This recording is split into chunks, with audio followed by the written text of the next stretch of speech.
moving out when you're 15, you have to find some way of surviving. So I lied about my age. I got an apartment and I worked full-time at McDonald's, which is obviously quite a contrast from being a holistic nutritionist. Quickly became a manager there at the age of 16. So I was managing a team of 30 people on some days. Everything is connected. Science has a really good way of making everything reductionistic, but in holistic nutrition, we look at the body as a whole. So we can't skip on the lifestyle factors. We can't skip on the movement aspect. Well, the microbiome is really fascinating because it can change within 24 hours. We're talking about the gut microbiome. It is directly correlated with everything that you touch, put in your body, what you put on your body, creams, chemicals, cleaning products. Our Western way of living is not tied to the wellness of the entirety of the human. The way we work, the way we're taught to push ourselves and ignore ourselves. Today's my birthday, and I was very lucky to spend a little piece of it with my lovely wife, Lynne. Hey, baby. Hey. By the lake to share a bit of time and record a podcast, talk about Lynne's upbringing, talk about her journey through life, nutrition, health, disease, permaculture, and everything that she's doing now. It was an absolute pleasure having this conversation with her, and I really hope that you enjoy the chat as well. This episode is brought to you by All You Need Nutrition. All You Need is a high quality supplement brand made in France for athletes by athletes. So if you want to make sure you cover all your vitamin and mineral needs, or if you want a little something to help you spend a good night's sleep, or you want to supplement your protein intake with a high quality whey, make sure you use the code UPSIDE at checkout for your next order to get 10% off. And make sure you stay until the end of the episode to learn more about All You Need and why we decided to work with them. And now, without any further ado, here's my podcast with Lynne Ferris. Welcome to the podcast, Lynne. Thanks, honey. How you doing? I'm good. I'm in the sun. We're in the sun, yeah. So I had planned on recording this inside initially, but then you had the brilliant idea of inviting us outside to enjoy this and have that conversation be a bit more of a reflection of who you are as well, closer to the outdoors. So the reason you're on the podcast, well, there are many reasons, but I'd like the people in the community, the Upside Strength community, to get to know you a little bit better and your story. So I wanted to take some time to go through all your wise years and get people to see who you are and what you've lived so far, all your experiences. And I think you have a really atypical and interesting life journey. So yeah, thanks for coming on to talk about it. Thanks for having me. It's been a long time coming, I think. Yeah, we've been talking about it on, and now we're finally doing it, which is good. So let's start from the beginning. Let's talk about your childhood. Where were you born? Where did you grow up? Yeah, so I grew up on Vancouver Island on the west coast of Canada, really close to the ocean and the forest, and we lived a pretty wild life. Parents didn't really monitor where you were, what you were doing. You were pushed outside to go play. My parents worked full time and were rarely around, so even from a young age, 6, 7, 8 years old, we were out, discovering the forest and playing outside and walking through this city, so to speak. And it was a lot of freedom, but also, as a parent now, I realize really kind of a wild childhood. Yeah. What were your first memories of when you're a kid? I was 2. My first memories from when I was 2 years old. It was getting my birthday cake, actually. I remember very clearly my aunts being around me, the cake being put down in front of me, being on the back deck at our house. And I have lots of childhood memories. It's funny because when we ask you what your childhood memories are, you have absolutely none. You remember nothing. We think rugby for that, I think. Memento. Yeah. I need tattoos and a Polaroid camera.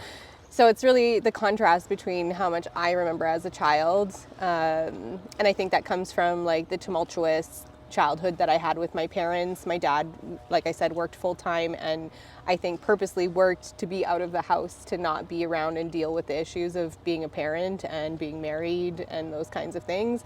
And so I did have a lot of struggles growing up, a lot of interpersonal relationship issues with my mom, and I think that actually contributed to a lot of why I remember what I remember, because it's so ingrained in my brain and was really part of a lot of the issues that I had to work through as an adult. But I think that's why I remember so much of my childhood, actually. Did you have, back when you were a kid, did you have interests that you still have today in terms of things that interest you, passions? Absolutely. Growing up next to nature in a way where it's still so wild. I mean, there's forests and trees where I grew up that take 5 people, arms stretched out, to go around those trees. So when we think of like the big redwoods, the cedars. Are those the ones we went to see when we took that trip on the island together? Yeah, and that's not far from my house, and a lot of the forests, you know, maybe the trees weren't that big, but that's what I grew up around. I grew up with whales and other sea life, and going down to the beach and digging through the sand and learning about the tides and all of those things. And so I was really intrigued by biology growing up, specifically marine biology. That was always my plan. And so biology, well, I would say the overarching science that I'm still interested in is biology, but everything is connected, and so now it's warped into all of the other sciences as well. I mean, we can talk about physiology, pathophysiology, biology, but I think they all connect. So I definitely think that's where my interest started. Were you able to pursue some of this through your school years or growing up? Is there any of those that you were able to really dig into already? So again, with my tumultuous childhood, I moved out when I was 15, as you know. But I moved out when I was 15 and ended up homeschooling myself through the local schools there. And so I did distance ed for a really long time. Biology was the science of choice. And obviously through nutrition school later on, that's really when I got to solidify more of my science education. Yeah, we're going to get to the nutrition school, nutrition teaching, and everything that followed after that. But talk about the few of the jobs that you had either growing up or after you finished school, because again, you had many different experiences that contribute to what you do today, whether it's on your side, what you do with Ashley, with Bloom, what you do for Upside Strength. So yeah, tell us a bit about those different jobs that you had. Yeah, so obviously moving out when you're 15, you have to find some way of surviving. So I lied about my age. I got an apartment at 15, barely. And I worked full-time at McDonald's, which is obviously quite a contrast from being a holistic nutritionist now. But yeah, I worked at McDonald's, quickly became a manager there at the age of 16. So I was managing a team of 30 people on some days, really, really busy. And I worked there for 5 years, but it taught me a lot about organization, about structure, about how to run a team, how to manage things, how to be efficient with your time. And then from there, I mean, we have a joke with some of our friends that the only job I haven't had is working as a French teacher, because I've been in administration, management, advertising, car sales, fast food, restaurants, administration on all levels, working in offices, working as a finance manager for the nutrition school, teaching at the nutrition school, teaching cooking classes, running a meal prep company, having employees. Am I missing something? I mean, if we covered everything, it would take a long time. But I think the scope of jobs that I've had has taught me a lot about management and administration and coaching and just being human with one another. Can you go a little bit deeper into this? What specifically have you taken away from all those different experiences? Maybe some lessons or some principles that you try to work by now? Yeah, I would say really it's one of my driving forces. Obviously, I moved to Vancouver when I was 18, and I thought that I was going to go to makeup artistry or work in corporate at a higher level as an executive assistant or a CEO. It's obviously what I kind of do now, but I wanted to run a massive company. And the more that I kind of dug into these bigger companies, the more I realized that the lower end of employees, there's no push to become a better person. Often that's the case. Obviously, there's some companies where that's not true, but often I found that they weren't looking for a human connection with one another. And so I would say the biggest takeaway I had from most of those, obviously there's all of the financial education that I got and understanding management, but I would really say that whoever works for us or with us, it's working with us, not for us, that we want to garner human connection, that we want people to live what their truth is while they're trying to, you know, make the best of the position that they're in, whatever their job might be. And so I think for me, it's always being curious and always staying open to shifting depending on whether something is working for you or not. I mean, I saw my dad stay in jobs for 20 years that didn't benefit him emotionally, financially, etc. And so I think, yeah, just finding something that actually helps you lean into that true nature of who you are. There's always a job that we can have that doesn't necessarily align with who we are as a person or who we want to be in this world. And I think we need more of that. I think we need more curiosity, and we need more people going into positions that are not the typical 9 to 5, that you don't have to go to university, you know, to work 10 years of your life off to then get a position. There's always ways to kind of circumnavigate that, that trajectory in your life, and that you don't have to settle. Yeah, and that's something that I learned from Gary Vee, but also from you, is this idea of the boss actually works for the employees, and as a boss, your job is to make their life easier essentially, and give them what they need so they can do the job to their fullest ability, right? To their fullest ability, and also not pushing themselves past their limits, you know. Shout out to Esther, our everything behind the scenes kind of gal.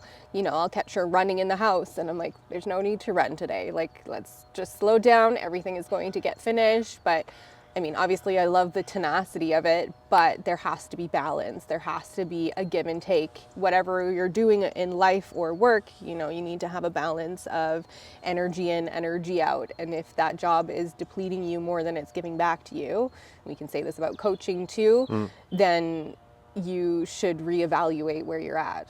Yeah, we could say that about training as well, and on every level it works, right? Every level it works. It doesn't matter what it is, health and wellness, coaching, fitness, work-life balance, all of those things. If you're finding that something is not sitting right with you, that gut instinct is probably correct. Yeah, it usually is. To come back to the jobs that you got, let's go more specifically now into essentially what led you to be where you are today. So all your, let's say, call them health and nutrition oriented jobs. Yeah. You were, when I met you, were you working at Choices at that time? So you were in the office of a food store?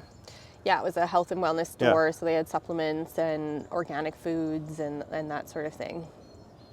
And so a lot of my friends were working in the supplement department as nutritionists. I was working in the office at that time, doing administration and working with the advertising department. What was that, 2011 when we met? Yeah. Yeah. Yeah.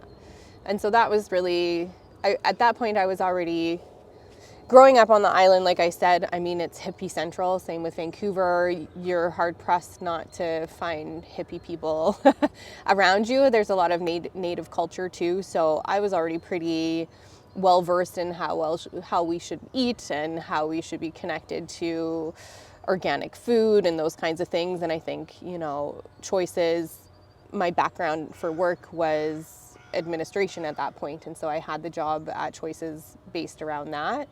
That's also when I had the kids, so I was working jobs that paid better than minimum wage so that I could survive with the kids. So yeah, that's really when I would say introduction to nutrition started. What got you interested in actually following that through and going to nutrition school? You went to CSNN, Yeah, the Canadian School of Natural Nutrition, correct. to become a holistic nutritionist. What pushed you down that avenue? So like I said, it was always really intriguing. Whenever I had a cold or something, I'd go into the supplement department. They'd give me oil of oregano or something, and it, intrigued me that we could use plants as medicine. And I wanted to know more about that. Obviously, it was really tied to biology and herbology and those things that have always been interesting to me. But it was really when I started, I would say, getting eczema suddenly that pushed me, because I went to the doctor or a dermatologist, and at first they thought I had ringworm or something, and so he gave me a ringworm cream, and that didn't work. So then I went back, and he's like, oh, well, it must be like plaque eczema or something. And so he gave me a steroid cream. And I said, could this be tied to food or what I'm eating or an imbalance in my body? And he's like, nah, it has absolutely nothing to do with that. There's no way that those are connected to eczema. And after having spoken to many of the holistic nutritionists or people that I knew, that wasn't what their understanding was.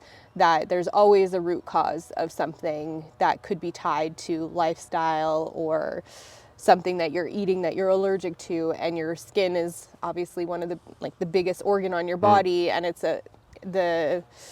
all the filtration systems that are inside your body, when they're clogged, they end up showing up on your skin. So usually when there's something internally going on, you're going to see it on the skin: acne, eczema, those kinds of things. And so those two contrasted between what the doctor was saying and what these holistic nutritionists were saying was a bit confounding. We saw that with our son Avery, Yeah. who had I remember his eczema patch on his chin. And that was there. obviously directly linked to what he was eating. Yeah. Or at first what you were eating and passing to him through your breast milk. Yeah. But going back to your situation, so doctor said it's got nothing to do with anything else. Take the meds. So what did you do at that point? Well, I Googled the steroid cream that he put me on, what the side effects were, how it affected my liver, and I wasn't quite game to go with that. And so I did go a more holistic route and played around with milk thistle and cleansing. I remember that. And supporting my liver, because that's the detoxification aspect. And so because the liver is like the filter inside your body, right? exactly, Or one of the big filters. One of the big filters. Right? Like pretty much everything passes through the liver. And Yeah. so how could I support the liver? What is milk thistle? Milk thistle is a plant. It's a herb that helps to support the liver. And the more that I dig into herbology, it's really interesting. Obviously, I've spent more time studying herbology since then, but the more I dig into it, the more I realize like it's these herbs that are super rich in nutrients and super rich in minerals and super rich in antioxidants and things like that we just don't get in fruits and vegetables today. And so it's all of these properties in these plants that make them so potent. So yeah, I played around with milk thistle, and within 5 weeks the eczema was gone. And I've seen it come back depending on certain circumstances. If I'm really not paying attention to my diet, we know I've got like one little patch here, and we know that it comes back when I'm getting sick or getting a virus or something. It's kind of an indicator as to like the status of my body. But yeah, I never ended up taking the steroid cream. I used milk thistle and ate well, I would say, cut out gluten, cut out dairy for 5 weeks, and the eczema disappeared. And that was one of the triggers that pushed you to be more interested in the nutrition side of things? That's right, because that's when I kind of started finding the paleo diet, Rob Wolf, Dr. Axe, Ruscio, I forget his first name. He's a gut functional med doc. But yeah, that's when I really started digging into those big names and just studying what I could find online already. And we often say like, for North Americans, I would say like that's kind of when the health movement really kind of kicked off. Here we're a little bit behind in Europe, but those guys were really, I think, the in the Anglophone community, the forefathers of this whole natural movement. Yeah, I remember Rob Wolf. That was probably a year later after I met you, but that would have been about that time I was painting, doing residential and commercial painting, and I was listening to all of Rob Wolf's old episodes. I had gone back to the first ones because he was still, I think it was just after the transition where he got kicked out of CrossFit. Right. Because it was at Black Box Summit, if I remember correctly, and there was a whole thing that went down, and essentially a bunch of people that were gravitating within CrossFit. Rob Wolf, I think John Welburn was part of it as well. There was Fitzgerald as well from OPEX now, and there was a huge shift in there. But then obviously Rob Wolf still had his thing going on the side, and I remember listening to all his podcasts, and those were some really, really interesting. I think that's when he started getting tied with Sustainable Dish and What's Her Pickle.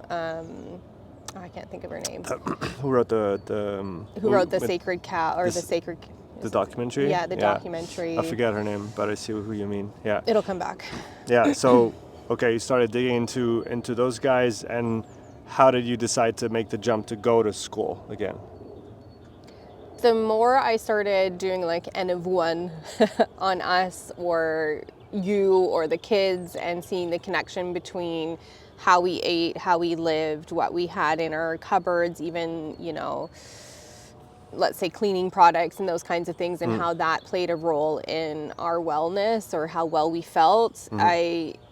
More and more people were asking me for advice because we were seeing the positive changes, and I was like, okay, well, if I can make a job out of this or become a coach, then I should probably do that. And I wanted to be certified because I wanted to understand, like I said, continue to be curious. And I think that really led me down to going to school and finding the program. And CSNN was really one of the biggest programs in Canada at the time. They had been around for 25 years, and it was a really robust program. I think it sits at 1,800 hours in its totality. It had case studies and practicums and things you had to do. And so for me, it was the closest I could get to, let's say, a university degree.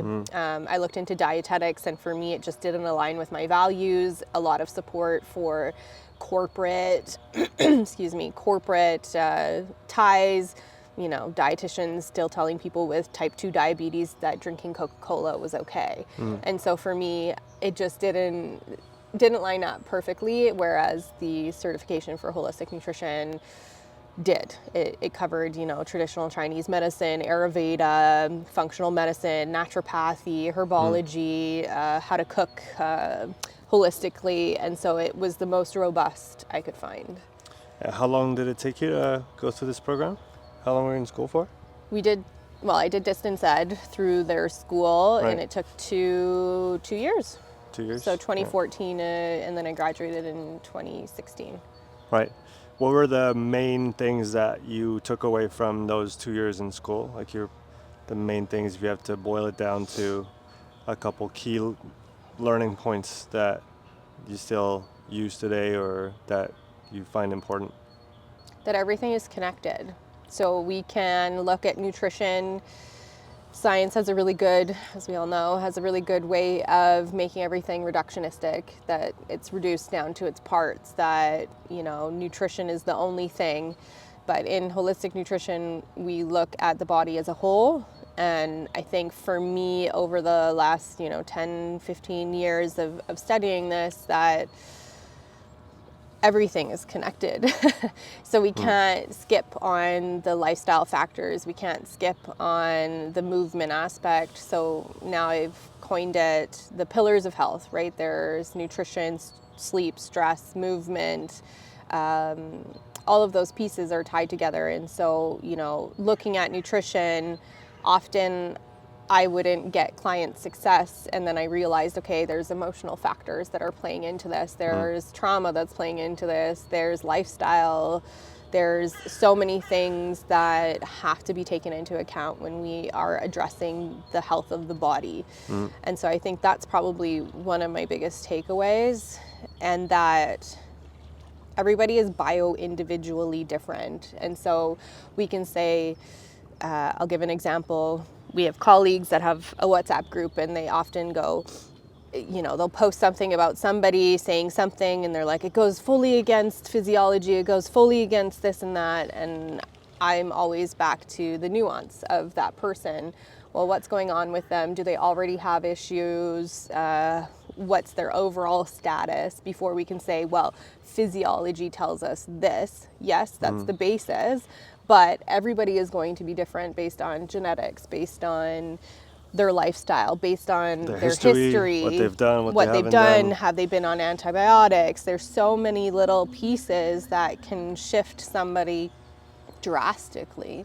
And so how we approach health with that person has to be an individual approach. It's interesting because that's what I'm coming back to now with talking about endurance and programming endurance, and people usually have the same questions that come out, how much volume is enough, how much intensity is enough. And it's impossible to respond to answer in the abstract and just say, oh, that many or that much or this kind.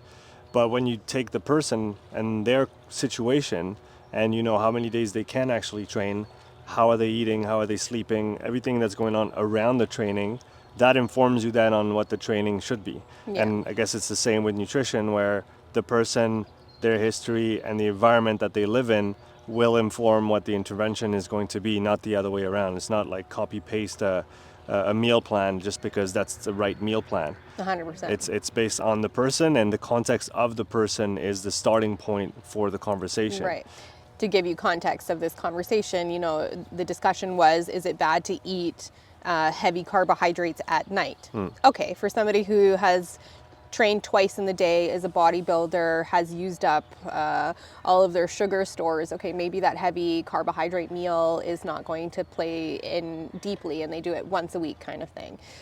However, if you have somebody who has hormonal issues, digestive issues, or metabolic disease, and you tell them to eat a heavy carbohydrate meal every night before they go to bed, that's going to play physiologically very different than it would for that athlete, for example. And so we have to have that context. We have to say, okay, normally in a healthy individual, this is how it would play out physiologically speaking, but because we have this person sitting in front of us, it's not going to be the same. We know I can't sit down and have a plate of pasta every single night. I would balloon and turn into an absolute Michelin man. Like, it wouldn't work for me because of my metabolic situation. And maybe that's a good time to talk about how not only is your microbiome inside your gut completely different than anybody else's. Yeah. As Vincent told me once, it actually gets more individual over time, because the more the more time passes, the more it evolves, obviously, but it evolves within itself, not in line with anybody else's. What? So as you get older, you have a more unique microbiome than when you were a kid, for example. Yeah. And in addition to that, that microbiome can change over time. And to illustrate that, I think it might be a good idea to talk about how at some point you were actually allergic to beef. I love how this is always the story that sticks out to you. Hey? It's fascinating to me that at some point in your life, you were literally allergic to beef. You would get massive headaches when you ate it for 2 or 3 days. Your head hurt, I remember that. And then you got your blood tested, and beef was the most reactive. Do you remember what type of test it was? Was it like this IgG? It's a food sensitivity test, so it would be IgG, IgM, I believe, and IgA.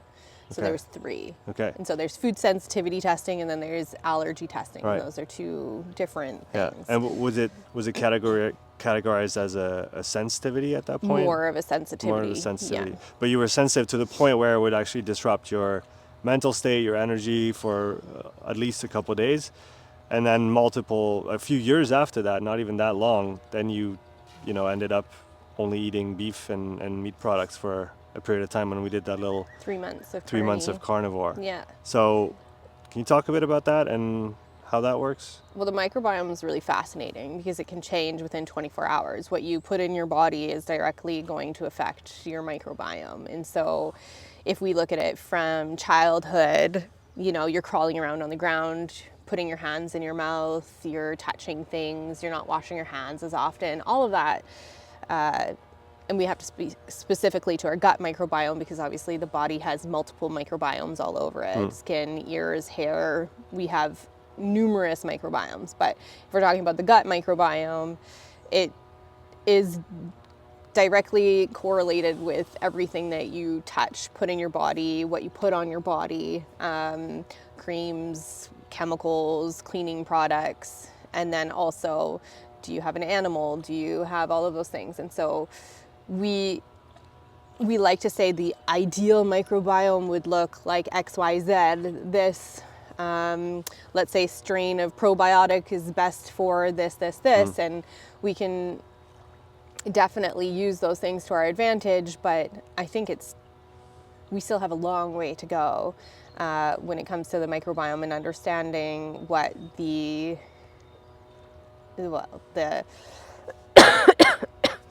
connections are. For example, I'm thinking, I lost my train of thought because I coughed. If you cough, it'll come back. So they say. Microbiomes, how there's no ideal, maybe, microbiome, and everybody's is going to be different and directly linked to, like you said, their environment and what they eat and what they do, etc. Yeah, the sun, all of those things come into play when we talk about the microbiome. And so we have to, I remember what I was going to say. When I first took nutrition, when I was in nutrition school, understanding the microbiome was still woo-woo. Playing around with the gut microbiome was still seen in modern science arenas, that the microbiome didn't affect how our body functioned and it didn't have anything to do with it. And now we know that the microbiome plays a huge role in our mental well-being, in our overall wellness, how we see our skin react. And so I think it's back to that bioindividuality of our body that we have to play in and pay attention to. So genetics play a huge role.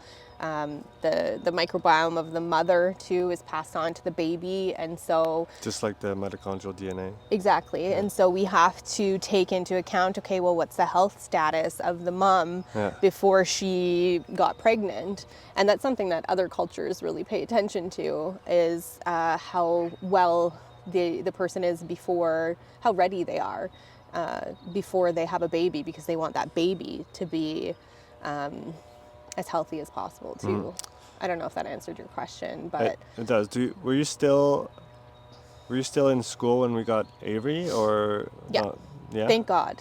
I really, honestly, that was probably, the last 8 years of our life has been challenging, but I think having a baby with colic like that, with zero answers again from doctors, not hating on the medical community, I just want to point that out, but they literally couldn't tell us what was wrong, and that was frustrating. And thankfully, I understood the potential of what could be happening with Avery, and now I understand. Back to the health of the mother, I think my autoimmune condition was slowly ramping up, or my microbiome was not as robust as it could have been. My mineral and vitamin status probably could have been a lot better. And our train of life relative to our recovery was also... We weren't where we were then as we are now, and our understanding was limited, and we were still pushing like crazy people. So back to that balance between what we were doing, what we were eating, and in our environment, and how we were relating it. I don't think I was in the best state. And the health of the man matters too, right? Like what's passed on through the sperm to the mom plays a huge role too. So when you combine two humans that are not the most healthy that they could be, you end up with a child who has gut issues. And we saw that with Avery, who had massive allergies, which we came to understand over time once we understood what was happening with me. But he didn't sleep. He didn't, he couldn't eat certain things. All of those things were, in my opinion, and what we understand is that's directly probably correlated, at least with the health of me at that time. Yeah, because you breastfed for how long? 15 months. 15 months. And I still remember to this day not the night of, but 2 nights after you stopped eating a bunch of stuff that you had seen as being reactive for you on your allergy test. Yeah. He slept through the night for the first time, right? Right. Yeah. And we tried everything. Like Yeah. Avery, just to be clear, from 5 weeks old until that point, he didn't sleep through the night. I didn't sleep through the night. He would need to be carried, and the minute his stomach was in so much pain, and you could tell, obviously this was my 3rd kid, so I knew that this was not normal. I knew that this wasn't right. And so you could really see how he reacted to certain things that I ate. You know, as soon as I cut out wheat, I think it was, and a couple of the other main allergens that he had, egg and milk, he slept through the night. And so he obviously, you know, felt relief from me. And to be clear, again, this is one of those things that is quote unquote controversial somehow, but is very well known, is that the proteins that, for example, he was allergic to pass through my breast milk. So even if he was exclusively fed breast milk up until 12 months, well, not 12 months, but 6 months, everything that I ate that he was allergic to, which we found out after he was fully allergic to, passed through my breast milk and went to him. And this is why he was experiencing so much discomfort from the time he was a small baby. Yeah. It goes back to how all these things are linked, and the link between the mother, the health of the mother, and then the child, and the unique, like you said, microbiome and predispositions of the child. All this is gonna play into the picture. Yeah. So you went to nutrition school, you graduated. What'd you do after that? I started In Touch Nutrition. That was like the first, Yeah, I remember that. Yeah. Where I was working in a gym as the nutritionist. So obviously working with people who were already clients of the gym, a lot of people just wanting weight loss, or A lot of meal plans, right? a lot of meal plans. People wanted a meal plan because that's like a training plan. Hey, Yeah. write me a meal plan. It's going to make it all better, right? And that was really when I started realizing that client compliance, or the ability to actually stick to the plan, wasn't there. So it was discouraging for me. I was already kind of feeling burnt out at that time, just based on lack of sleep. And when you work in a position, again, where you have a job that's not giving back to you energetically, or your clients aren't seeing the results that you want them to see, that's when you really start to question if you're in the right job. Yeah. And it was from there. I was teaching and working in the office at the school at the time. So you started teaching at the nutrition school. Yeah, through CSNN. Yeah. And so I was teaching eco-nutrition and co-assisting in the cooking classes, the culinary cooking classes there, while working as the finance manager for the school at the same time. So I was juggling all of these things. Maybe not the best idea, Plus our but family life. plus our family life, the plus older a kids. baby who didn't sleep, Yeah. plus you working full time, and Yeah.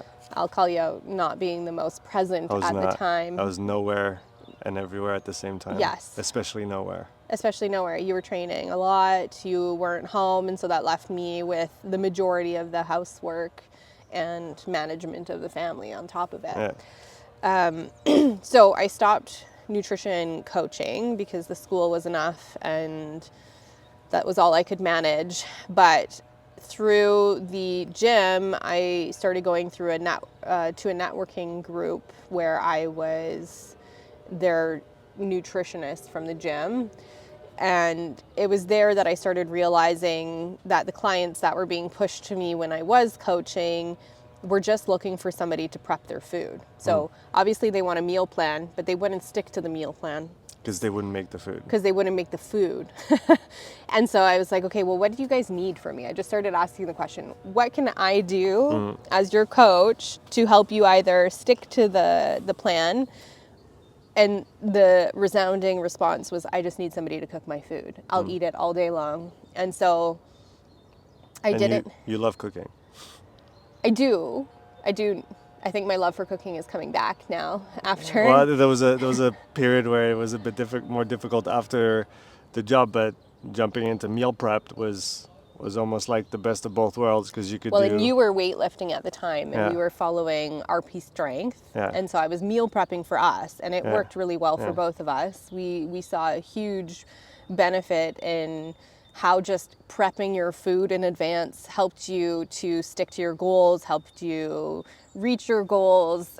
You were trying to gain weight at the time, eating like 6,000 calories a day. That was fun. A lot of olive oil and a lot of peanut butter. I Too don't much. recommend. I wouldn't do it. I wouldn't do it like that again. No. First, I would start sleeping before I did anything on the food. That would be step one. That would be step one. Yeah. And so we were playing around with it for ourselves. And so I took on one client for meal prep, and she loved it. I liked it too.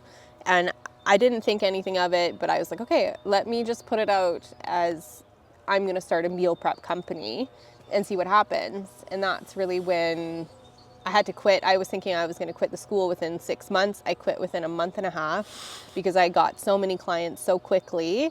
And within 3 months, 4 months of actually having the company started, I had 5 other holistic nutritionists prepping for me underneath the company. And so I had found this niche market where people would come to us with their goals, whether it was food sensitivities, CrossFitters, You had some cyclists too. that you were working cyclists, with? yeah, Or just busy business people. people, and it took off.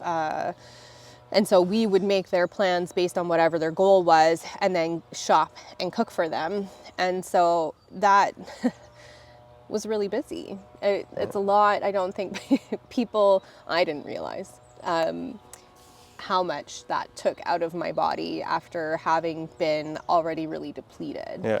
And I remember you were already quite sore at that point, joint pain, those kind of things were already surfacing. And Yeah. you kept going, you kept pushing, you kept training hard as well. Let's put it into perspective. So Avery was probably a year and a half old, and he... So 2015, 2016. Yeah, he really hadn't been sleeping. I got a really bad virus. Remember that virus? It was so bad that we actually called an ambulance to take me to the hospital. I forgot about this, but I remember now. Yeah, and we think was it that headache in the middle of the night or whatever? Yeah, it that was? really bad one, and the fever was really high. Yeah. And looking back at it now, the doctors who have dealt with my autoimmune condition think that was a catalyst. Obviously, I was already kind of struggling with sleep, compromised from the immunity level, and then I got that virus, and we think that's kind of the pivotal moment that my body just kind of went downhill from there. And yeah, I was still training 4 days a week, lifting heavy, and of course the resounding was just thing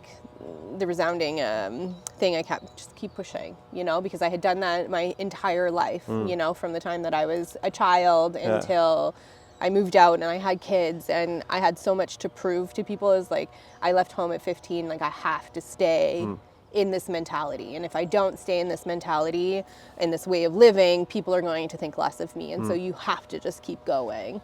And people would always go, I don't know how you do all of this. It's amazing. You're superwoman. And I get a lot of praise for it. And so that kind of reinforced it, and you just kept... It's that trauma response again to, okay, well, I'm getting positive feedback, so I'll just keep doing it. And my body was giving me negative feedback in a really direct manner. And you're right, meal prepping, some days 10, 12 hours a day, cooking for 2 clients, a week's worth of food for all of them, over and over and over again for a year. My body just couldn't do it anymore. And that's when we really started seeing the downhill, the trajectory downhill in my wellness, for sure. So you had that meal prep, you were training hard, not listening to what your body was telling you. There's that quote that I always like bringing up from Niels van der Poel, the speed skater, who says you need to learn how to listen to your body when it whispers to you, so you don't have to hear it scream. Yeah. And that was the beginnings of, hey, you got to start listening to the whispers. And like you said, you had all those kind of incentives placed maybe in the wrong spot at the time that push you to just keep going and disregard the signals that you were getting. Yeah. To the point where it's actually your body that kind of stopped you, right? Well, 100%. I mean, we know really well that my body just stopped pretty much working, and the pain that I was in and the fatigue that I felt was unmatched. I wish no one would ever have to go through what I experienced. And it got to the point where I just physically couldn't get out of bed. It wasn't that I didn't want to, and that was a really big struggle for somebody who's a perfectionistic, A-type personality who has to do everything perfectly and is really rigid and disciplined, to be literally shoved in a bed and not have the option of getting back out because your body's physically incapable of it, was truly, well, a wake-up call, and really probably the most difficult thing I've ever been through. Would you say that the fatigue and the pain really manifested itself fully once we moved back to Switzerland? It was already starting, Right. but here's the thing is, like, I didn't, and you know this, and we've talked about it a lot, is I didn't want to appear weak. Yeah. And so I didn't tell you for probably a year and a half How you were actually feeling? how I was actually feeling. And so even if I was exhausted, and we had moments, but I remember, you know, there would be days where you'd be at work and I'd be with the kids and I'd be trying to meal prep or work or whatever, and I'd just break down crying in the middle of like the basement, not able to do what I needed to do, but I was too scared to admit that something was wrong. Too scared to tell you, because it would mean that I had to admit defeat and that I was weak and that I needed help. Yeah, and I was oblivious to, I mean, life in general. I was too busy doing my work thing and doing my training thing, and I definitely hadn't fully stepped into the fatherly figure that I should have had in the family at that point. So I could see also how maybe you were, I don't know if you were afraid that I didn't, you know, take you seriously or didn't acknowledge it to the level that it needed to be, because it would have required some significant changes in how we did things and how I did things and the amount of work that we did and the balance between all of this.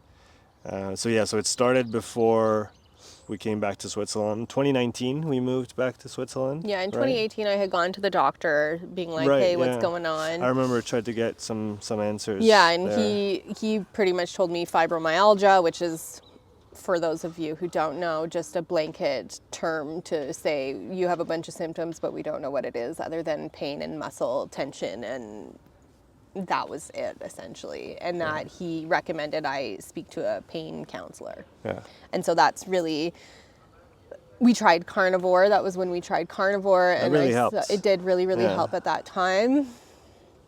And then and then we moved in 2019, and that, I think, forced us to reevaluate what we wanted. We had this grandiose idea that you were going to come back and just work in a corporate job, and we were going to live with your mom for a bit and just regroup and redefine. At that point, you already knew how I was feeling. It was pretty bad. I was really honest. We saw a therapist. I think that helped you understand where I was at. For sure. And I was really open about, look, like, I'm done. Like, I can't do what I was doing. At the worst point, I remember you would be sleeping maybe 12, 14 hours. 16 hours 14 a day. hours of sleep plus 2-hour nap every day. Yeah. That was pretty much what you needed. And then mostly staying in bed because you were too sore and or too tired to get up.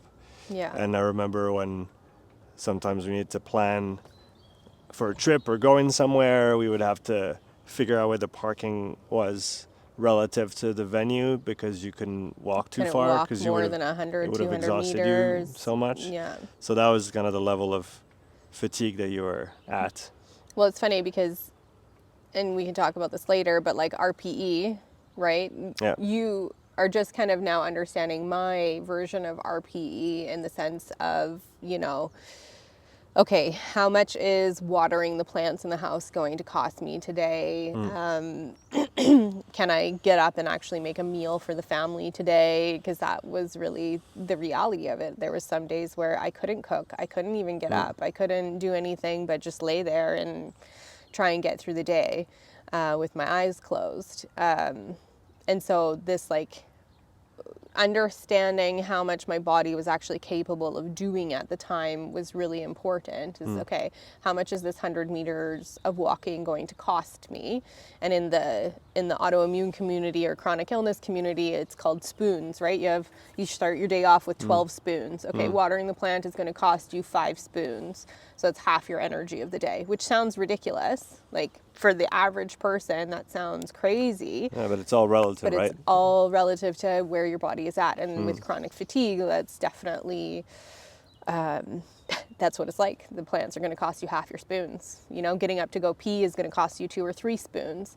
So you just have to learn to balance and be okay with the fact that you're only going to be able to accomplish so much. And for somebody, like I said, who is so used to accomplishing a million things in a day, to be able to do one thing was like torture.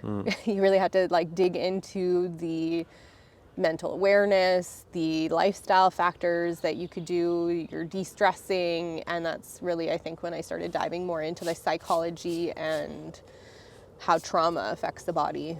What were the things that helped you the most get through those years where it was... Yoga and breath work and dealing with my childhood and dealing with the traumas that I had been through, because it helped me reframe what success actually looks like. It helped me redefine what it meant to be a mom, redefine what I actually wanted in life, back to what I was saying about energy in versus energy out is, you know, are the tasks that I'm doing giving me as much energy as it's taking away from me? Because if it's not, and obviously there's some things we can't avoid in life, but if it's not, then there's an imbalance in what you're trying to accomplish. And so it's about redefining how we look at life. So what is success for you now versus before?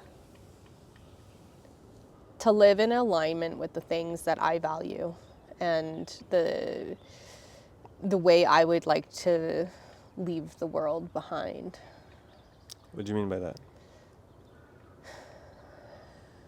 Well, we can dive into this, you know, permaculture and what that means, but I think that my role as a mom, as a mother, as a woman even, is to, and a wife and a partner and a human on this earth, is to try and leave the world better than I found it. So whether we're talking about in the garden, in our food forest, with the children, what are we doing with people that we work with, as a coach, what are we doing in the world that holds value, but true value? And how is that going to leave the world a better place? I mean, that's ultimately the core of it.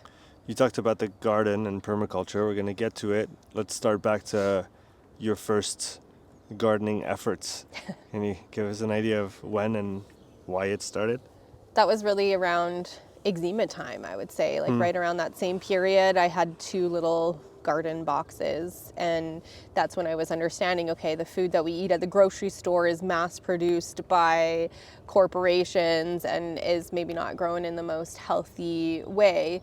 And so I really wanted to make sure that my first 2 kids, you know, because this was before you arrived on the scene, had healthy food, and they saw the connection of, okay, this is where this came from, this is how it was grown, and this is how it kind of got to our plate. I wanted them to see the entire chain. And so for Mother's Day, Jack's dad built me 2 little garden boxes, and we put those together, and yeah, it was really the start of gardening adventure.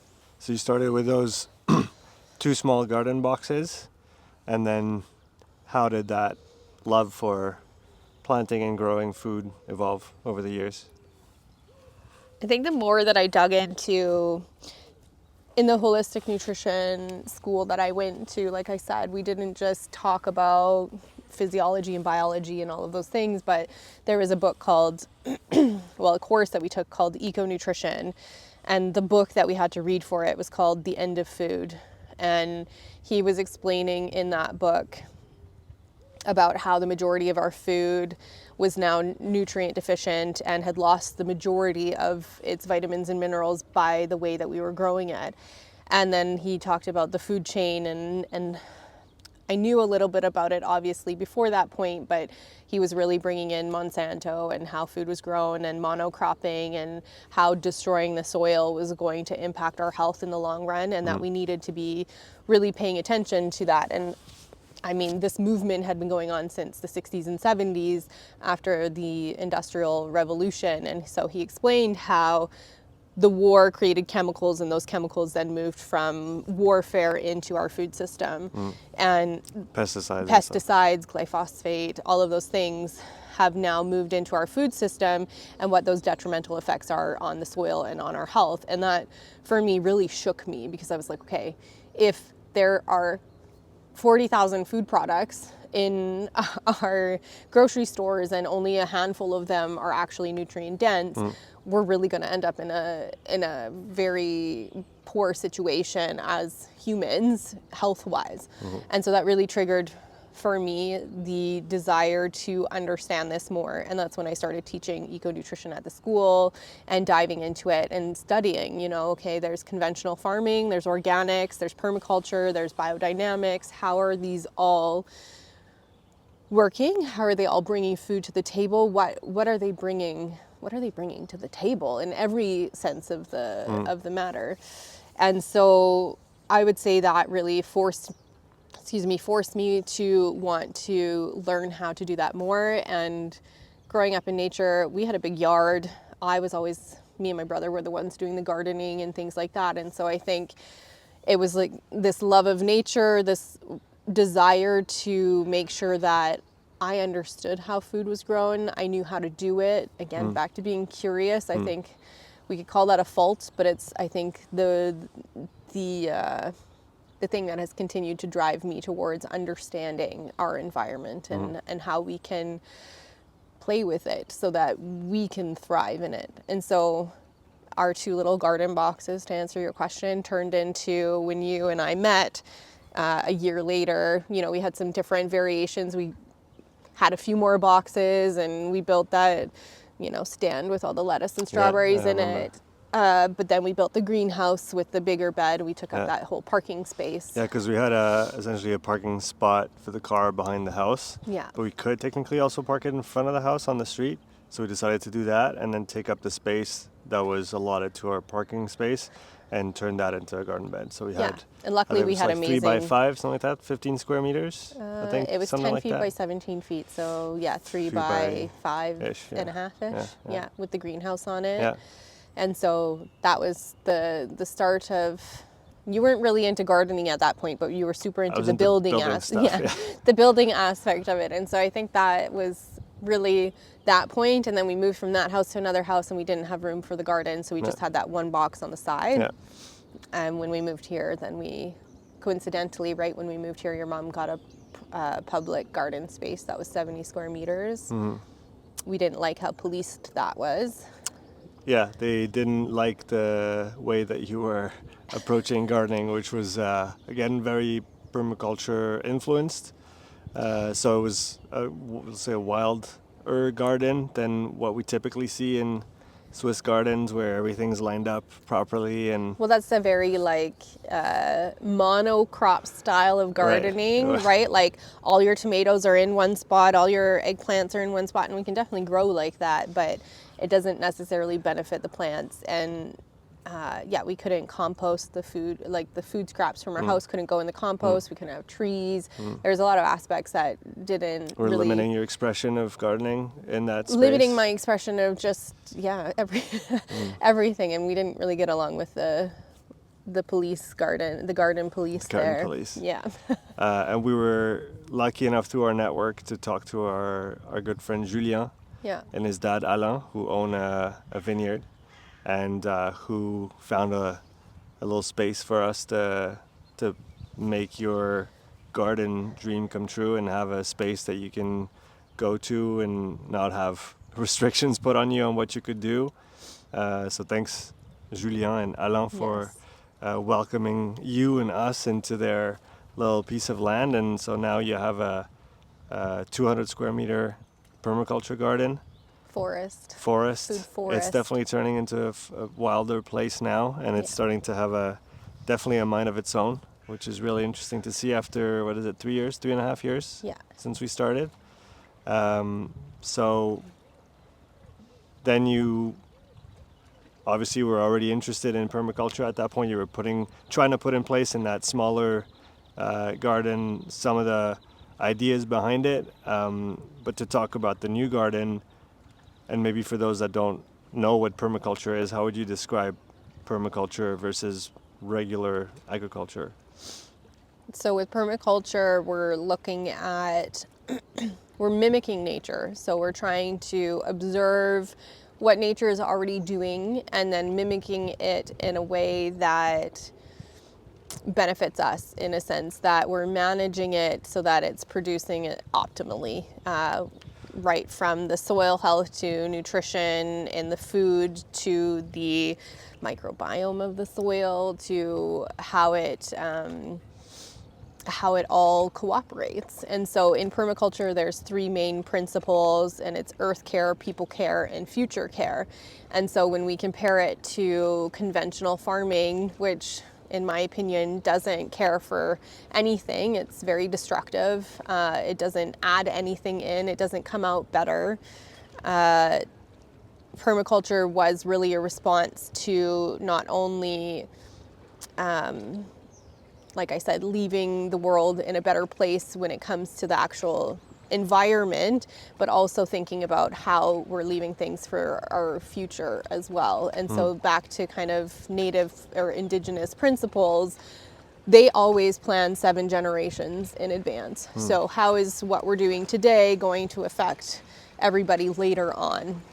And so are the choices that we're making going to be beneficial for those in the future? And I think for me, earth care, people care, future care answers societal questions, morals and values, and issues that we need to be thinking a lot about today, especially with the politics that are going on. And so food security, those things are all answered with permaculture, in the sense that we're observing, we're mimicking what we see, and testing too, to see if it plays out. And so we're patterning over and over again from the micro to the macro to see the benefits of how we, not only how we grow our food, but how we build community as well.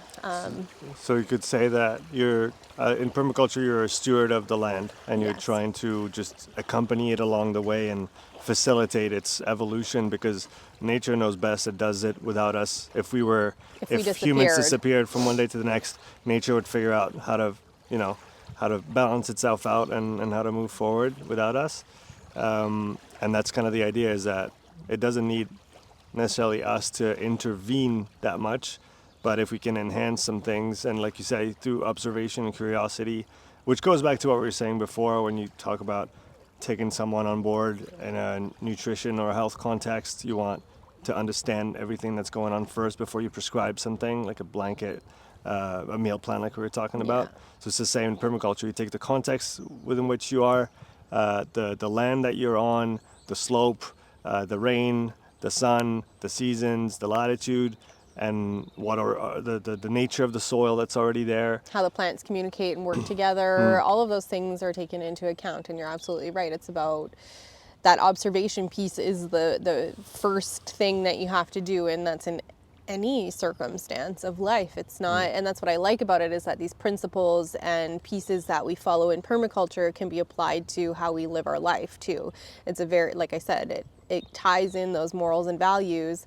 When you first buy a house, for example, in permaculture, you're going to be observing the land for an entire year, because you want to see how it's responding in winter, spring, summer, fall, and what is already there and what you need to do, how the water is running. When we build a house, normally we don't pay attention to those things, but we can be monitoring and using all of the benefits nature is already providing to live a sustainable, and I actually prefer like regenerative approach. Yeah, because it can be net positive, and contrary to, let's say, traditional agriculture, which externalize costs in terms of the pesticides and the degradation of the soil health and the ecosystems around the growing parcel. it's the opposite with permaculture, where you try to really internalize all the costs so that there's nothing quote unquote negative or impactful that's going to go out and have effects around outside of the thing. And even to the or the opposite of this being that because you're essentially building that little island of healthy nature, if you want to call it that, between the soil that's becoming more rich. And we could see it with the garden. We started with a very clay soil. It was very gray, very sticky altogether. And now you put your hand in and you got, worms. Worms, and it's brown, it's rich soil, and the trees are happy, the plants are happy, and you can see that all the things around the garden are starting to get the benefit from it as well. Even the weeds and the grass grows taller on the side where the water runs from the garden, because that's where all the rich stuff is coming from. Yeah, all the nutrients are there. And that's the thing, is that if we have dead soil, we don't have a microbiome that is helping to facilitate those nutrient uptakes into our food. And so that was really, learning that was really like, oh, okay, if we don't have this, then we don't have food that actually nourishes our body. Okay, then we are going to run into all of these issues. And nature is very it's very circular. Like if you take one piece out, then you're missing half of the piece. If you take animals off of the land, which is what we do in monocropping, there's no animals. Maybe they spray poop or something like that, which causes E. coli. That's a whole other ball game. But because we've broken this circular approach, or everything is connected, like I said, you end up with a piece of the puzzle that is totally taken out, and then you have to find a way to solve the issue that you have created by taking that piece out. And one thing in permaculture is we always say the problem is the solution, right? If you have taken out an animal and you're now running into, okay, we have all this manure, what are we going to do with it? Okay, we're just going to dig a hole and put it in there and it's going to sit there. Well, the solution isn't that. It's to add the animal back into the land and create a regenerative circle for it to... the swans are really beautiful. There, yeah. We're going to fix our problem by just putting the solution is the response right there. You took it out, put it back in. What are you most excited about in regards to the garden at this point? Well, it's spring. I mean, it's a busy time of year, but a really, really impactful one. Winter is definitely a hibernating kind of period. Spring, this year is going to be great. It's really at the point, the garden, now we're like 4 years in. The trees are really starting to produce. What else is there? Things are alive. Things are alive. You start waking, exactly, like all the slumbering things and the things that, how we say, okay, if you plant a seed, you'll see the fruits of your labor later on. Yeah. I think that's really true. You're starting to see, okay, I planted all of these things, and now you get to see the benefits of it, all the wild garlic, the stinging nettle, the trees, all of those things that all you had to do was just intervene by putting it in the soil and just managing the soil a bit, and now you get to reap the rewards of those plants and the benefits that come with them. And it's great to see how, like I was saying before, it's taken on a mind of its own, and it's starting to grow in ways that we hadn't planned. And we're going to have to probably change some of the borders that we had set initially around the garden, because things have fallen in some places on the path, and now it's growing, and you got to let that also be its own thing at some point. It's taken over almost, right? Well, the benefit of permaculture is that, okay, maybe there's a bit of upfront work that needs to be done, a little bit of more management that needs to be done in the beginning.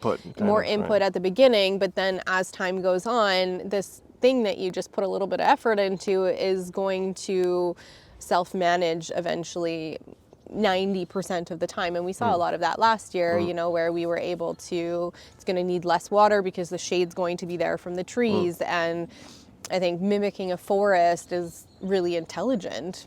Obviously it's intelligent because that's what nature has done, but it's really intelligent in the fact that you can grow a lot more in a forest structure than you can in a typical garden. If you think about one tree and what can grow around one tree, you've got tree, vines, shrubs, small plants, understories, things that vine on the ground. And so in a 1 meter by 1 meter space, you can grow 5 times, maybe 10 times as much food as you could if you just had 4 tomato plants. Yeah, and that's something I learned obviously through you and everything that you've done in permaculture is the guilds that exist, right? Where you have these kind of little families between the trees and the smaller plants and the stuff on the ground that you just described.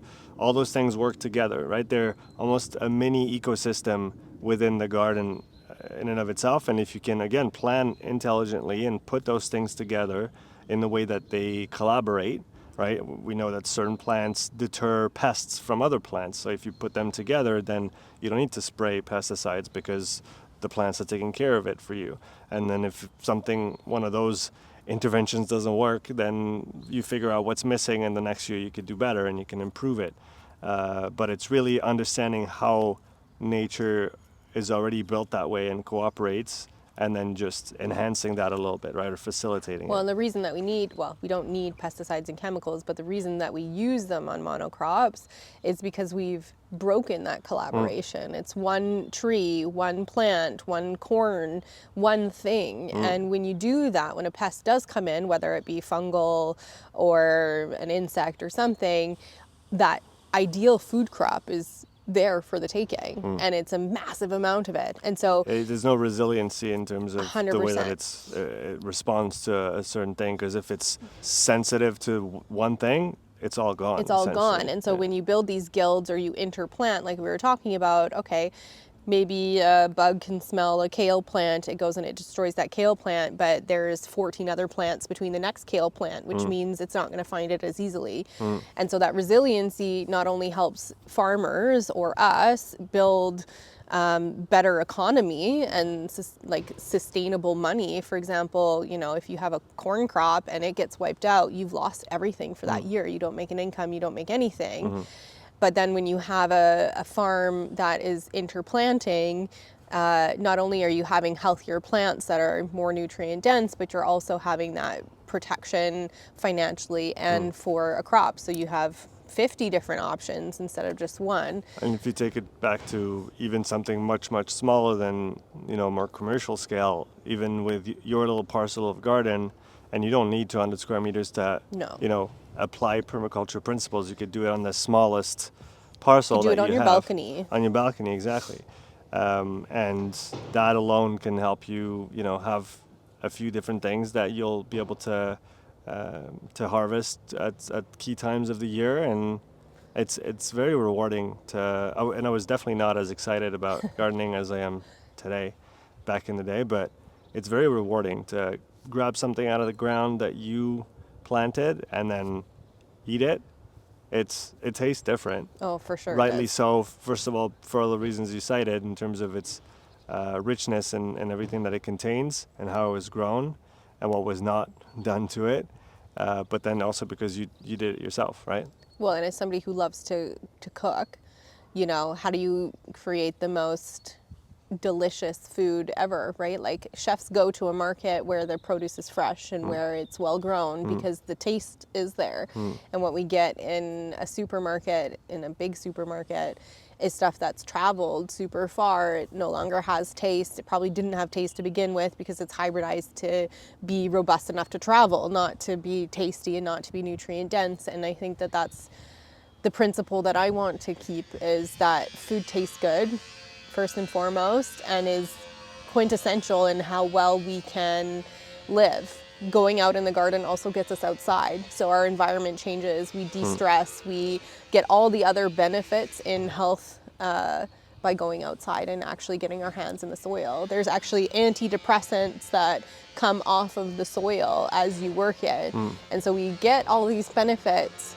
It's not just about growing food, it's about all of the other pieces of health and wellness that I think we're missing. Yeah, and we've seen it time and time again when you've had friends come over to the garden that maybe are a little bit stressed, or for some of them really stressed out, or even going through burnouts, and difficult phases in their life like that, and seeing the positive effect of just being in the garden for a couple hours, what it can do to someone. Well, and that was really my way back Right.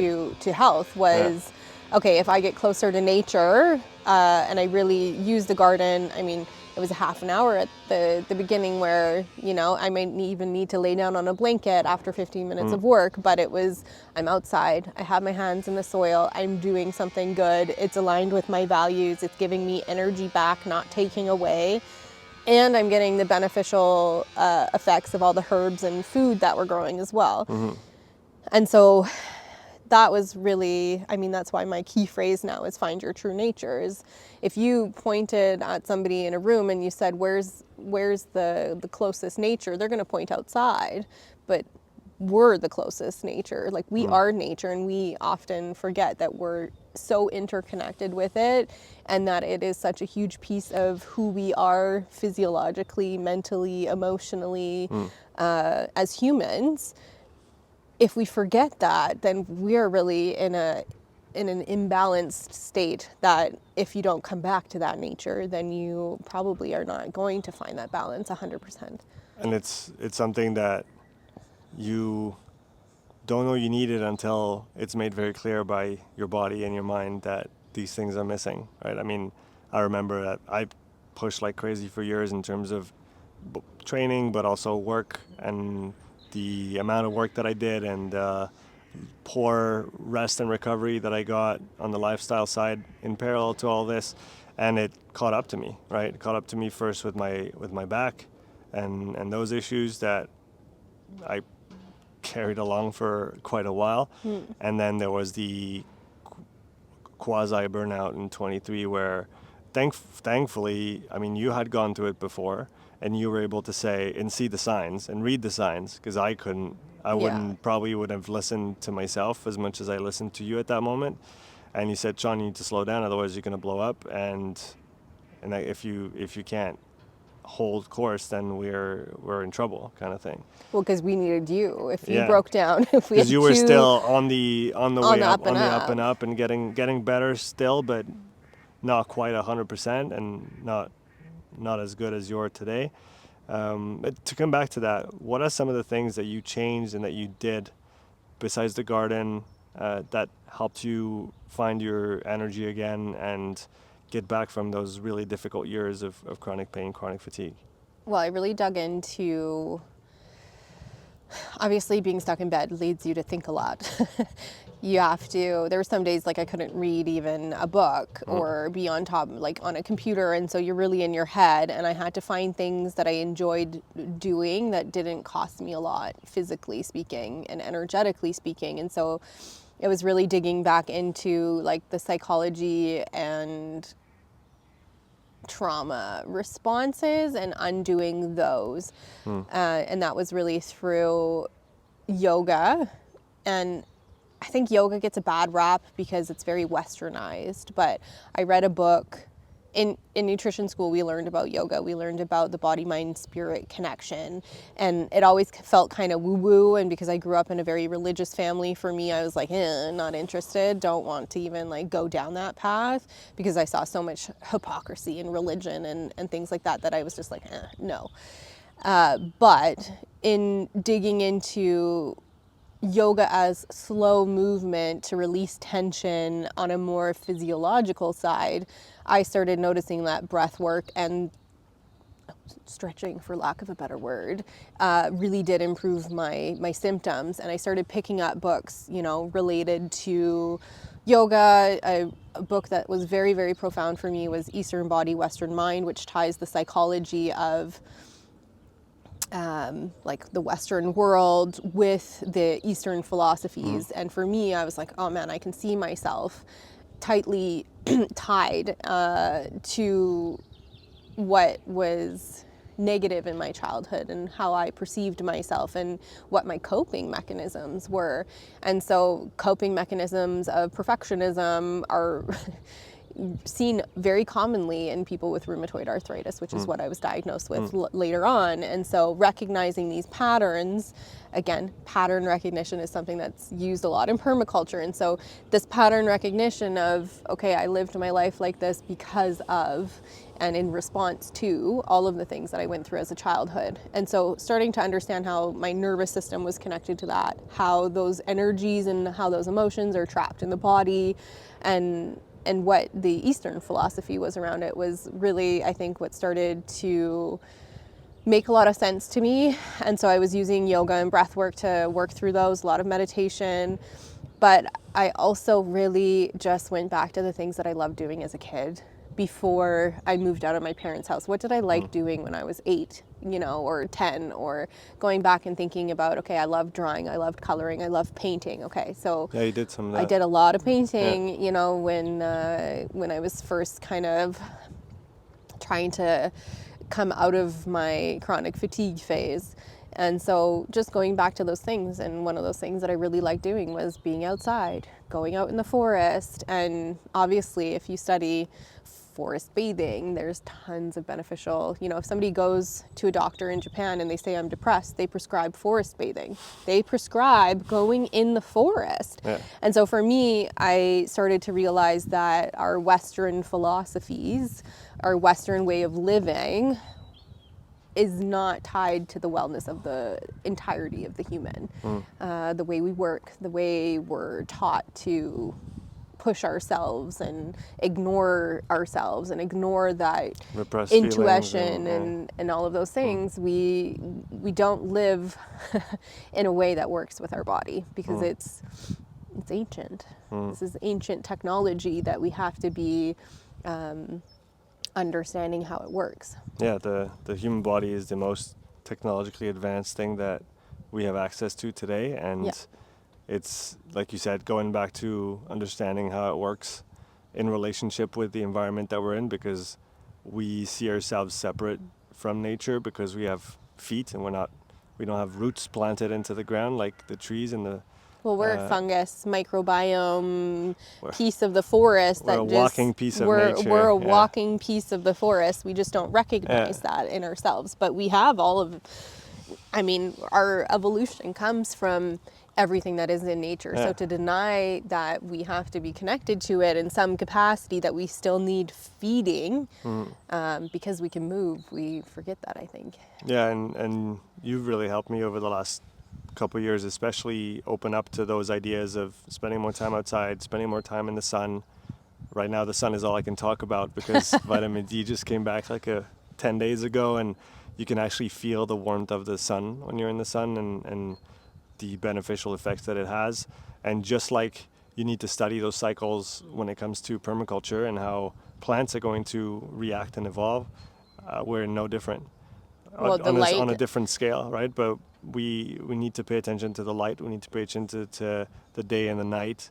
We need to pay attention to the seasons, and all those things are tied in with how our body functions. And can you ignore that for a few years and just push pedal to the metal? Absolutely. I did it. You did it. But at some point you realize that when you've gone too far, you need to come back to the basics. You got to pay that debt off eventually. You got to repay that debt, and you got to come back to the basics. And those are kind of the things that come back as, the important things, even though they seem maybe ridiculous for some. But well, and I think the challenge for most people, and something that I hear often is, yeah, but I live in an apartment. Yeah, but there's no way that I have time for that. Yeah, but, and like we said, you're going to have to pay back that debt in some way or another, whether that's in health bills or a burnout or, ill health or mental disruption or something. At some point, the balance is going to tip in the other direction. And so back to the light thing, that's another one of those things that we saw massive improvements when I started paying attention to light and how that plays a huge role in how well we feel, enough vitamin D, and then of course seeing the connection between nature and when vitamin D is out. It's really obvious now to us after a couple years of following the sun's vitamin D levels and where it is in relation to the seasons and how the plants grow. You and I know that as soon as like the buds come out on a tree, vitamin D's out. We can see that direct correlation with the little yellow flowers. I don't know what they're called in English, but you know, we see I'm not those. sure, but yes, the yellow ones, the purple ones, the paquettes that are coming out. Yeah, the violets and you can see them literally aligning almost to the day of the vitamin D coming back. And so I think, you know, if you look at ancient civilizations and we look at astrology and we look at all of those things, that's why they followed this so closely, was because they knew, okay, the sun's out, vitamin D's out, we're out planting, we're out fully foraging. dependent on that big bright thing in the sky. If it 100%. wasn't there, none of what is on the earth would be here, and or at least none of the living stuff would be here, right? Yeah, and 'Cause so you to need that be light. trapped inside, what would happen to a plant if you trapped it in a dark room or a room with false light for years on end? It would die and wouldn't grow back. And so we have to imagine that the body is like that, and every living thing, including our microbiome, is tied to the light. And so it becomes a huge piece of health. Yeah, and thanks to you, I've started diving into this side of things and trying to get out of the biochemistry that I've been kind of stuck in, thinking about endurance and energy systems and whatnot, and actually looking at the way the physical interaction of matter inside the body. So looking at light and its effect on cells and its effect on living bodies and how it's essentially everywhere, right? And again, that will maybe seem a little far-fetched for some, but you just type, biophysics and biophotons in PubMed, and you have, at this point, more than 100 years of research that's been looking at that and how plants, animals, humans emit light that they receive and that they retransmit, and how that works inside our cells, mitochondria being at the center of that conversation. And again, it's for those that have a hard time with those ideas, I think actually taking some time to do a bit of homework on it and be curious about what it is, it's really not as far-fetched as we think. It's pretty based, if we want to call it that. And if you're willing to go back to physics 101 and how photons interact with electrons and those little things, there's some really interesting stuff going on. Well, in quantum biology now and quantum physics and all of those things are starting to help us understand what I like to call yoga a science in and of itself, but philosophy is science. But like, this is something that they knew 4,000, 6,000 years ago. They used to say, you much are farther light. than that, yeah, much farther. But if you go back to the Vedic teachings, they were already talking about how we are light and how we are connected to everything around us. And so this philosophy can be tied to modern science and our understanding of it. And so when you start piecing together, like I said, all of these different sciences, it's undeniable that the macro and the micro are connected, and that we have to be paying attention to it on all levels. And that pattern recognition of how these things are all connected over time becomes easier to understand. And in that Eastern body, Western mind, there's different stages of development that they put with different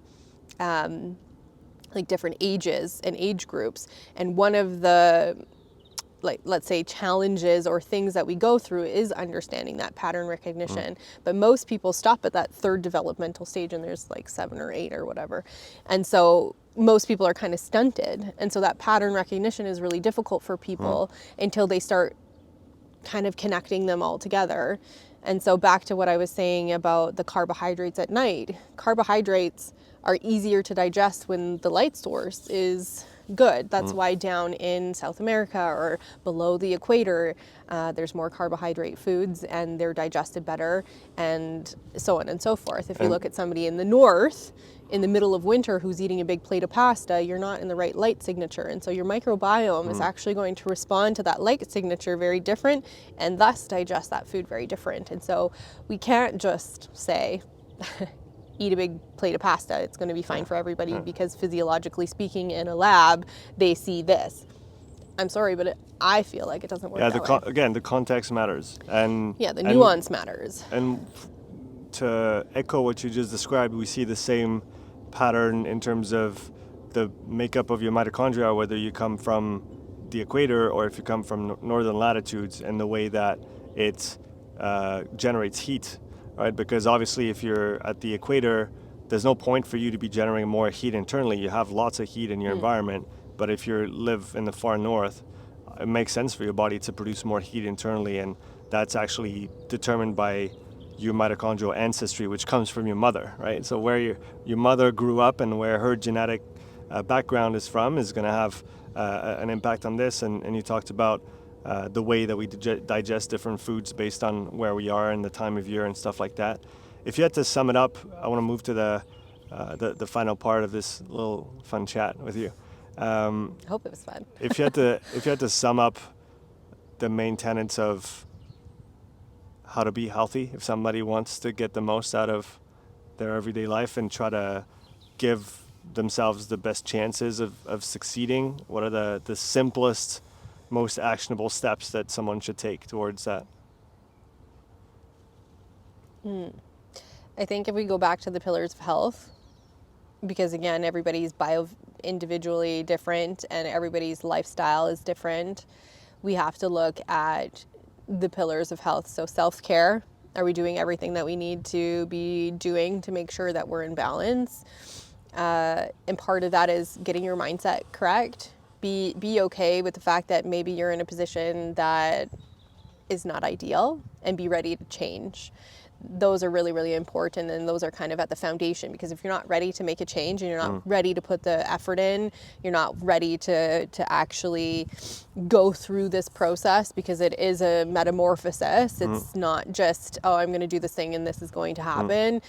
You're recreating your life as it is. So just being mindful of all of that. Again, I think that's where meditation and yoga really played a huge part in my metamorphosis. So the self-care piece, then it's nutrition, stress, sleep, movement, getting outside. Those are the 5 pieces. So if you already have your movement in check, look at the other pillars. If you already have your nutrition and your movement in check, look at the other pillars. And it's definitely a balancing act. It's definitely finding the routine that works best for you in your situation At this point in time. At this point in time, and that's going to change over time. What your situation is today is not going to be the same as in 3 years. And so that's why I said that ability to change and move and not be rigid in your approach to life is really important. I really do think that the majority of people need to just get outside more and be connected to nature more, because that's when you start to recognize who you are as a human, who you are as a person, and what you value in life. So it's going to make your mental status that much better, and it's going to make staying aligned with your values and your goals that much easier, because you are being fed energetically in a way that you just don't get if you're sitting behind your telephone, sitting behind your screen. If you're outside, there's nobody talking about politics, there's birds singing, there's soil all around you, there's water, you're getting the energy of the environment that is directly feeding you in a completely different way. And I think that that's what most of us are missing. And the physiological downside of being inside, I think, does catch up to us. And so I would say those are kind of the pieces that I would look at straight away if somebody came to me and asked, what am I supposed to do? Self-care, be ready to change, and get outside. Yeah, and for anybody interested in going farther, I'd recommend trying those things and sticking to it for a long enough period of time to see the change. I personally have I've worked through all of those now, and I'm obviously still working consistently on it, and that's what's been the most impactful in my well-being, both physically and mentally, but especially mentally, with the workload, with the stress, with everything that comes with doing what we do. Well, every time you come in the garden, for example, you're like, I need more of this in my life. Every time I go outside, I say I need more of this, and that's. So thank you for all of those lessons, and I hope other people follow suit. If we talk about next steps, what do you have going on right now? What are you doing right now? What are you excited about? I'm really excited because the garden is really ramping up. Got a greenhouse that changes things quite drastically there. I'm writing a book. about foraging and herbology and getting people outside, actually using this book as a field guide in a sense to help people reconnect with nature, reconnect with medicinal plants, things that can be found in your garden, out in the forest, flowers, their benefits, what we can, just a way for people to easily connect and understand herbology, biology, the outdoors a little bit more, and their creative side. So there's that. I'm really excited about that one. It'll be a big step forward for me. And can I talk about the house? Should we talk about the house? I guess you just did. Oh, well, you can cut it out, but It's up to you. well, we're getting a house later this year, which has 3 acres of land, including a forest. And so our next builder, Sean, and food forest Lynne project is going to be that. So I think that's going to dictate the next steps. And there's the program I'm working on that covers the pillars of health, and it's a self-guided program for people who want to help find balance in their life and deal with the health aspects, and not necessarily just athleticism and working out, but how to find balance in all the other pillars. Beyond exercise and nutrition, because I think those have been covered extensively, and yes, they're very important, but they're an important part, but a part of health and of the big picture, and that there's other things that we need to consider as well if we want the total package. Yeah, so I'm excited for you to keep working on that, and hopefully do a bit more content for Upside Strength as well. I'm sure people will be excited to. By the way, if you're still here and listening, please leave a comment. Please tell Lynne to make more content for Upside Strength. It's always easier if it comes from you guys. What do you want to hear? That's always my question. That's also the What's question. What's interesting? Because I find everything interesting. So please give me a little box to stay in. Yeah, direction. And then the work you do with Ashley as well. Right. Yeah. So, I mean, back to the Lynne has 8,000 jobs kind of mentality. I purposely work in things that make me happy, and so I've collaborated with a good friend of mine for the last couple of years building wellness businesses as well, and I really do feel that if I help people build the structure of their business and understanding how to coach, then we uplift the wellness industry as a whole. So working with Ashley on building websites, administrative back-end stuff, and understanding marketing and coaching a little bit deeper. Yeah, so that everybody can find that balance between what they love doing and creating a healthier, more vital world. Yeah. Thank you for that podcast. Thanks for your questions. I had a lot of fun hanging out with you here for this is the best, a couple hours. The best pod. I'm so glad we didn't sit in the office and do this. Yeah, this is this is great. significantly better. Yeah. Well, I'll look forward to our future interactions on and off the podcast, obviously. Yeah. Thanks, baby. Yeah, for those of you who are still here, happy birthday. Oh yeah, thanks. It is my birthday today. Yeah. So thank you. You're welcome. Before I let you go, I want to tell you a little bit more about this podcast sponsor. All You Need Nutrition is a high-quality supplement brand proudly made in France. When they first reached out to me, my wife, who's a trained nutritionist, had a lot of questions about the different ingredients that they use. So we scheduled a call with Miriam, the mastermind behind the entire All You Need product line. After the call that lasted almost 2 hours, my wife was really impressed by their transparency and the quality of their products. She was excited to work with a brand like All You Need. And if my wife says yes to a supplement brand, I'm on board without hesitation. Personally, I love their whey protein. I use it after every strength session or mix it in with my yogurt in the morning when I want a little extra protein. It's not too sweet, the cocoa flavor is delicious, and it blends really well. Their one product is fantastic if you're looking for a light energy boost plus all the vitamins and minerals you might need if you're used to training hard. My wife sticks to 1 scoop, but I go for 2. Make sure you find the dose that works for you. And special shout out to their shaker bottle. It's literally the best shaker I've used in the past 15 years. We've been using their supplements for the last 2 months, and we're genuinely thrilled to be working with them. If you want to support the podcast, click the link in the description to check out their whole product line and use the code UPSIDE for 10% off on your next order with All You Need Nutrition. Take care and see you in the next episode.